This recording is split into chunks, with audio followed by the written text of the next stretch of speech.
Hello students, your welcome in Bihar study classes.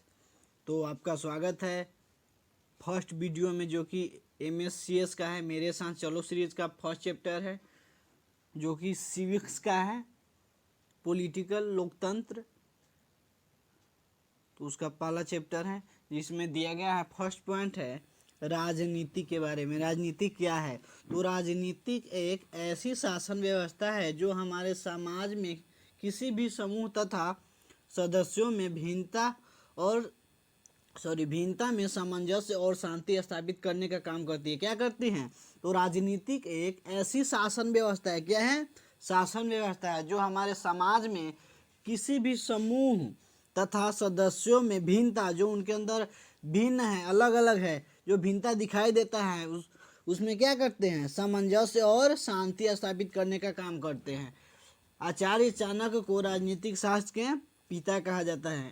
राजनीतिक शास्त्र का पिता किन्हें कहा जाता है? आचार्य चाणक्य को। ये सभी ध्यान देते चलिएगा, इससे आपका ऑब्जेक्टिव बनेगा। जो कि हम बताए थे कि MSCS सीरीज में फर्स्ट आपके चैप्टर का इंपॉर्टेंट पॉइंट दिया जाएगा, वैसे ही यहाँ पे चैप्टर का फर्स्ट ये इंपॉर्टेंट पॉइंट है। यदि इसका PDF चाहिए तो डिस्क्रिप्शन में हमारा टेलीग्राम लिंक है, उस पर जाइए और ग्रुप को ज्वाइन कर लीजिए। वहाँ पे आपको सभी PDF नोट्स वगैरह अवेलेबल करा दिया जाएगा।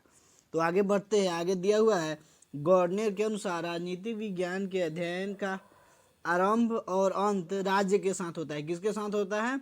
राज्य के साथ। सभी राज्य की राजनीतिक विज्ञान, राजनीतिक अध्ययन अलग अलग होता है। ठीक है, तो ये गार्डनर के अनुसार हो जाएगा। फिर इसके बाद आएगा आपका लीकॉक के अनुसार। क्या?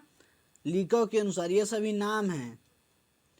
राजनीतिक विज्ञान सरकार से संबंधित है। किससे संबंधित है? सरकार से संबंधित है। उस सरकार से जिसका आधार व्यापक अर्थ में प्राधिकार का मूलभूत विचार है। क्या है? प्राधिकार का मूलभूत विचार है। सत्ता। अब चलिए सत्ता के बारे में जानते हैं। सत्ता क्या है? सत्ता क्या है? वे केंद्र जिसके पास कानून बनाने का अधिकार एवं शक्तियाँ होता है। यहाँ पे इतलाफ सा होगा, थोड़ा मिस प्रिंट हो गया है। शक्तियाँ एवं अधिकार होते हैं। हमें जिसके पास कानून बनाने का, बदलने का, सही करने का, सुधार करने का पावर है, वो क्या कहलाते हैं? सत्ता कहलाते हैं। सत्ताधारी वर्ग कहलाते हैं। जैसे वर्तमान में सरकार के पास है, सरकार चाहे तो कोई भी नियम कानून को बदल सकता है, लागू कर सकता है। जो पहले किसके पास था? पहले राजा के पास था। तो चलते हैं अपने नेक्स्ट पॉइंट की तरफ। तो इसके बाद क्या है? सत्ता में साझेदारी। जब देश के सत्ता में देश में रहने वाले लोगों को हिस्सेदार बनाया जाता है तो उस व्यवस्था को क्या कहते हैं? सत्ता की साझेदारी। देश के अंदर जो भी लोग रहते हैं, जिस भी जाति धर्म के लोग रहते हैं, उसे क्या किया जाता है? उसके हिस्सेदार बनाया जाता है। तो उस व्यवस्था को क्या कहते हैं? सत्ता की साझेदारी कहते हैं। क्या कहते हैं? उसके बाद चलिए मेन पॉइंट है, कुछ देखते रहिएगा, इनसे आपका 1 नंबरिया क्वेश्चन बनता है। इसके बाद जो सीरीज होगा वो इसी चैप्टर का 1 नंबरिया का हो जाएगा। यहाँ पे दिया हुआ है फर्स्ट पॉइंट, सामाजिक विविधता का अभिप्राय समाज में रहने वाले लोगों के, यहाँ पे क्या हो जाएगा, अलग अलग भाषा, वेशभूषा, खान पान, रहन सहन, पूजा पद्धति से है। किससे है? पूजा पद्धति, खान पान, रहन सहन, वेशभूषा से है। दूसरा है, जब किसी भी विविधता को अन्य विविधता से श्रेष्ठ माना जाता है तो सामाजिक विभाजन की समस्या उत्पन्न होती है। क्या होती है? सामाजिक विभाजन की समस्या। देखिए, यदि किसी अन्य जाति धर्म को श्रेष्ठ मान रहे हैं, अपने जाति से उनका वैल्यू ज़्यादा दे रहे हैं, तो ये तो सामाजिकता है कि आपका जो होगा वहाँ पे सामाजिक विभाजन स्टार्ट हो जाएगा। आपके वर्ग जिसे आप निम्न समझ रहे हैं वो क्या करेगा? आपको विरोध करेगा, बोलेगा कि हमारे धर्म का, हमारे जाति का क्या हो रहा है? हनन हो रहा है। तो यहाँ ऑलरेडी है कि यहाँ पे विभाजन की समस्या उत्पन्न होगी। ठीक है, चलते हैं नेक्स्ट पॉइंट की तरफ, जो कि है सामाजिक विभाजन धर्म, जाति, भाषा, संस्कृति, वेशभूषा, क्षेत्र आदि के आधार पर किए जाने वाले भेदभाव से उत्पन्न होता है। सामाजिक विभाजन किससे उत्पन्न होता है? धर्म, जाति, भाषा, संस्कृति, वेशभूषा, क्षेत्र आदि के आधार पर जो विभाजन किया जाता है उससे सामाजिक विभाजन क्या होता है? उत्पन्न होता है। उसके बाद नेक्स्ट पॉइंट है, प्राचीन भारतीय समाज को 4 वर्गों में बांटा गया है। यहाँ पे ग है, 4 वर्गों में बांटा गया है या विभक्त किया गया है। वो वर्ग मालूम है क्या है? पहला है ब्राह्मण वर्ग, दूसरा है क्षत्रिय वर्ग, तीसरा है वैश्य और चौथा क्षुद्र, जिसमें सबसे उच्चतम पे ब्राह्मण को और सबसे नीचतम निम्नतम पे क्षुद्र को रखा गया है। उसके बाद नेक्स्ट पॉइंट है, प्राचीन भारत में वर्ण व्यवस्था का आधार कर्म था, जो कि बाद में चलकर जन्म आधारित हो गया। क्या हो गया? जन्म आधारित। पहले जैसे कि जो बाल काटने का काम करते हैं उन्हें नाई कहते थे, लेकिन अब ऐसे नहीं है। अब है कि नाई के घर में जो जन्म लिया वो नाई ही होगा, जो लोहार के घर में जन्म लिया वो लोहार ही होगा। तो ऐसे चल रहा है, जो कि जन्म आधारित हो गया। पहले जन्म आधारित नहीं था, पहले वर्ण आधारित था, सॉरी कर्म आधारित था। जो आप काम कीजिएगा, जो पेशा है उस पर आपका जाति नीचे किया जाएगा, लेकिन अब वो नहीं रहा। अब क्या हो गया है? जन्म आधारित। आप जिस जाति में जन्म लिए हैं आप उसी जाति के हो गए। ठीक है, समझ में आ गया? चलिए नेक्स्ट पॉइंट की तरफ चलते हैं। जो भी नहीं समझ में आएगा आप लोग कमेंट बॉक्स में कमेंट कीजिएगा, मैं जरूर रिप्लाई दूंगा। तो आप लोग वीडियो पूरा देखते नहीं हैं, स्टार्टिंग से ही देखते हैं और एंड कर जाते हैं फिर, तो ऐसे तो सही नहीं होगा।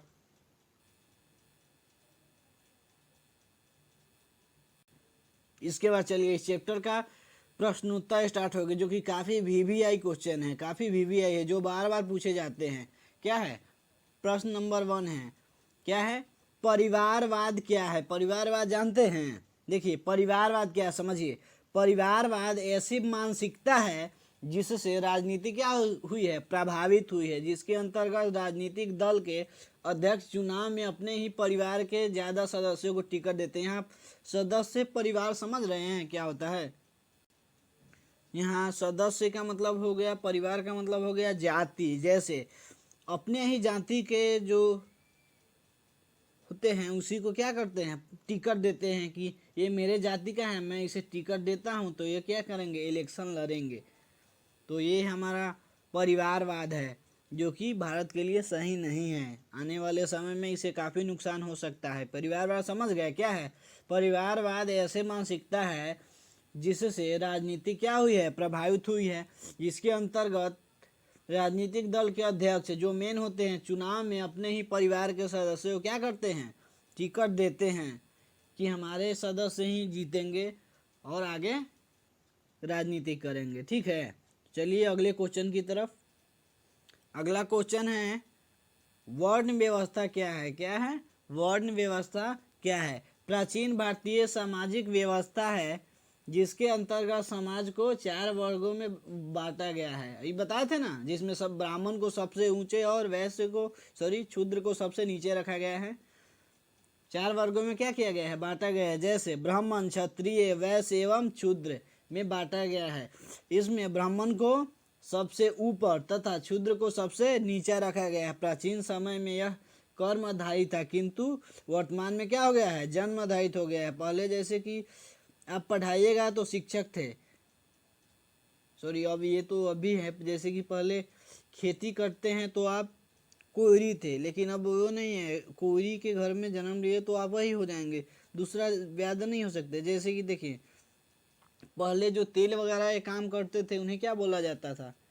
तेली बोला जाता था। और अब तेली के आप परिवार में जन्म लीजिएगा तो उसी परिवार के हो जाए। अर्थात यहाँ ये हो गया है जन्म आधारित। जिस परिवार में आप जन्म लिए, आपके माता पिता जिस जाति धर्म का है आप वही जाति हो जाएगा। लेकिन पहले वो नहीं था।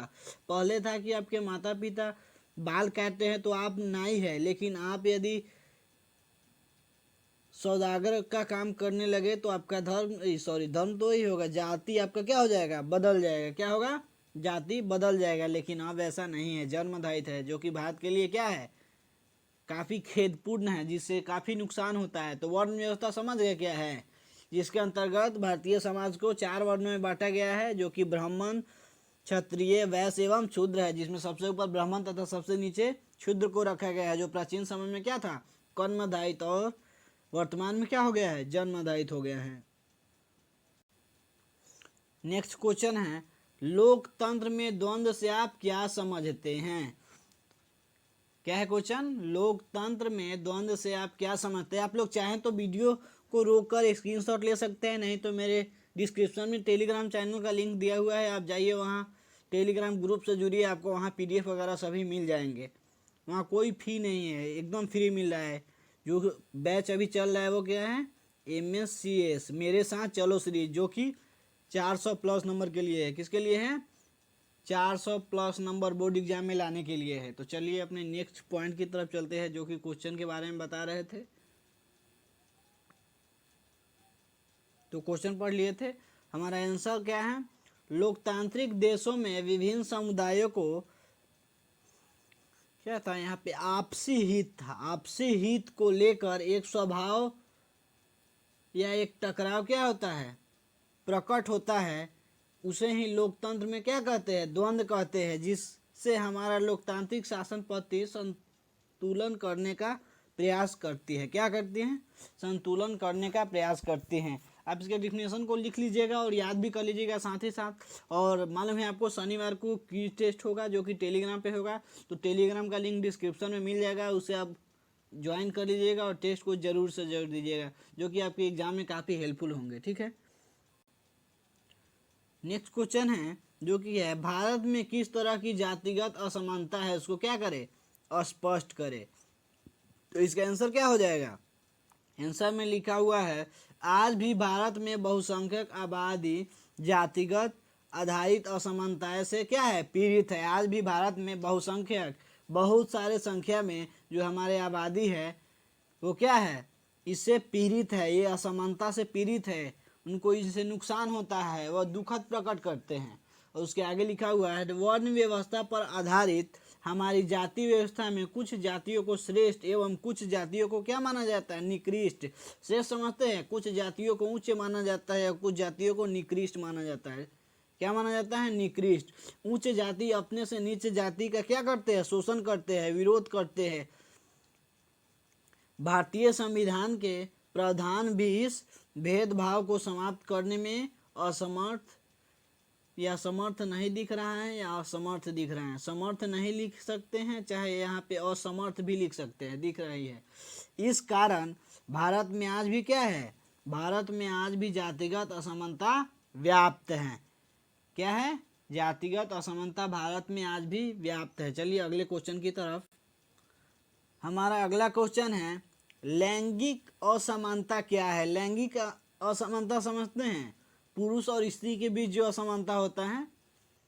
लिंग के आधार पर समाज में महिलाओं और पुरुषों में जो, यहाँ और नहीं लिखिएगा, जो असमानता, यहाँ पे समानता लिखा गया, असमानता पाई जाती है, उसे क्या कहते हैं?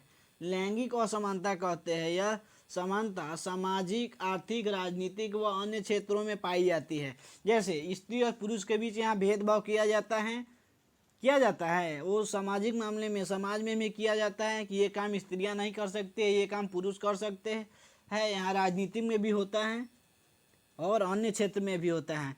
तो जो स्त्री और पुरुष के बीच जो भी भेदभाव प्रकट किया जाता है, जो भी असमानताएं हैं, उसे क्या कहते हैं? लैंगिक असमानताएं कहते हैं। ठीक है, तो चलिए नेक्स्ट क्वेश्चन की तरफ। ये काफ़ी इम्पोर्टेंट क्वेश्चन है इस ईयर के लिए, VVI है, इसको आप लोग राइट कर लीजिए, याद कर लीजिए।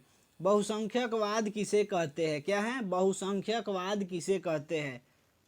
वैसे मान्यता जिसके अंतर्गत क्या है, बहुमत समुदाय के अंतर्गत यह सामान्य मान्यता क्या रहती है, कायम रहती है। कम हो गया यहाँ पे, सही कर लीजिएगा, कायम रहती है, कायम रहती है, क्योंकि जिस किसी रूप में वह चाहे उस शासन कर सकता है।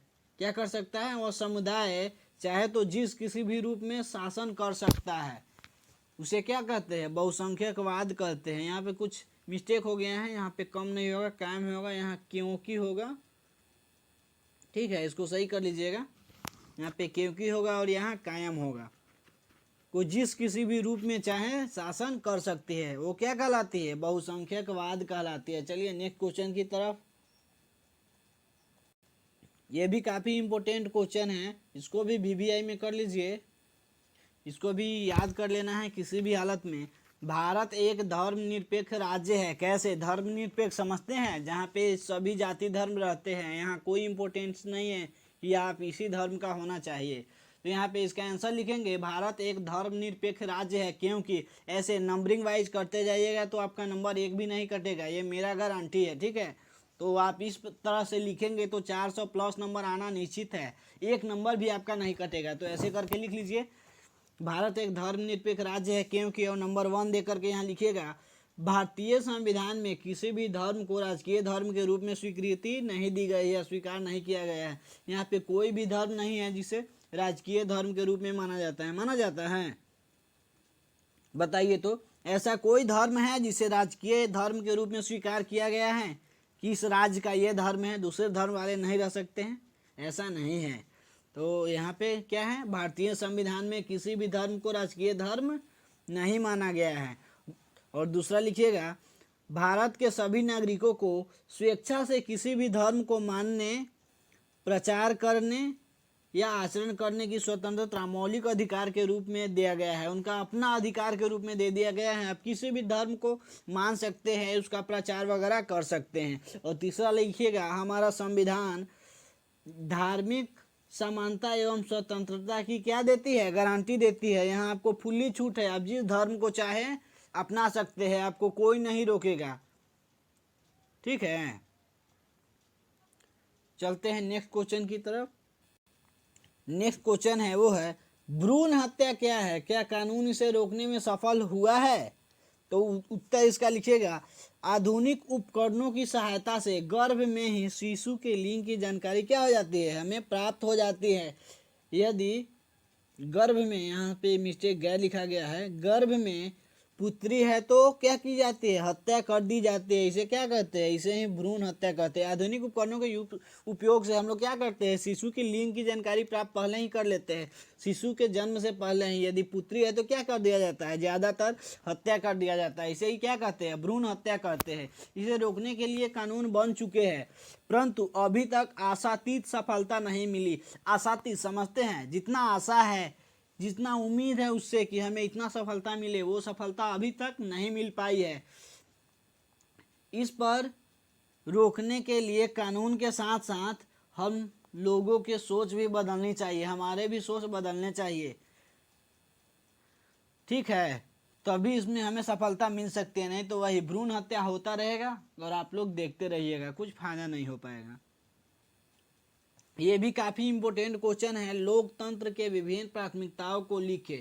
काफ़ी वीवीआई क्वेश्चन है, इसको आप वीवीआई में कर लीजिएगा। और याद रखिएगा ये एक लॉन्ग क्वेश्चन है, दीर्घ उत्तरीय है। क्या है, लॉन्ग क्वेश्चन, जिसका आंसर कम से कम 1 से 2 पेज में होगा, 1 से 2 पेज में होगा, ठीक है। तो इसका आंसर आप ऐसे लिखिएगा, एक नंबर भी नहीं कटेगा, मेरा गारंटी है। ऐसे ही लिखिएगा लोकतंत्र की विभिन्न प्राथमिकताएं निम्नलिखित है। क्या है, निम्नलिखित है, निम्नलिखित समझते हैं, नीचा लिखा हुआ है। एक में लिखिएगा यह नागरिकों को समानता को, नागरिकों के या नागरिकों में समानता को क्या करता है, बढ़ावा देता है, और सभी प्रकार के सामाजिक, आर्थिक एवं राजनीतिक और असमानताओं को खत्म करने में प्रयत्नशील है। क्या है, प्रयत्नशील है, पहला लिख लीजिएगा। दूसरा लिखिएगा यह जनता के प्रभुत्व को समाप्त करती है, इसमें जनता द्वारा चुने हुए प्रतिनिधि ही गठन करते हैं। इससे नागरिकों की गरिमा को क्या मिलती है, बढ़ावा मिलती है। यहाँ आप नहीं कीजिएगा, आप इलेक्शन यहाँ नहीं कीजिएगा, आप जिसे चुने हुए हैं यहाँ वो इलेक्शन करेंगे और मेन अध्यक्ष बनाएंगे, ठीक है। जिससे क्या होता है, आपका प्रभुत्व वहाँ पे समाप्त हो जाता है, लेकिन नागरिकों की गरिमा क्या होती है, बढ़ावा मिलती है, इसलिए हम लोग इसे अपनाए हुए हैं। इसके बाद 3 नंबर है, इसमें जो फैसला लिया जाता है इसमें देर हो सकती है, पर फैसला काफ़ी वाद विवाद के बाद ही लिया जाता है, काफ़ी वाद विवाद के बाद ही लिया जाता है। ये गलत था, मिस प्रिंट था, हम जो बोले उसको लिख लीजिए, काफ़ी वाद विवाद के बाद ही लिया जाता है। इस कारण इस शासन प्रणाली दूसरे शासन प्रणाली से क्या है, बेहतर है। ये शासन प्रणाली इसी कारण से दूसरे प्रणाली से बेहतर है, क्योंकि इसमें जो फैसला लिया जाता है उसमें देर हो सकता है, पर फैसला काफ़ी वाद विवाद के बाद ही लिया जाता है, जिसके कारण अन्य शासन प्रणाली से इसे बेहतर समझा जाता है, ठीक है। इसके बाद 4 नंबर है,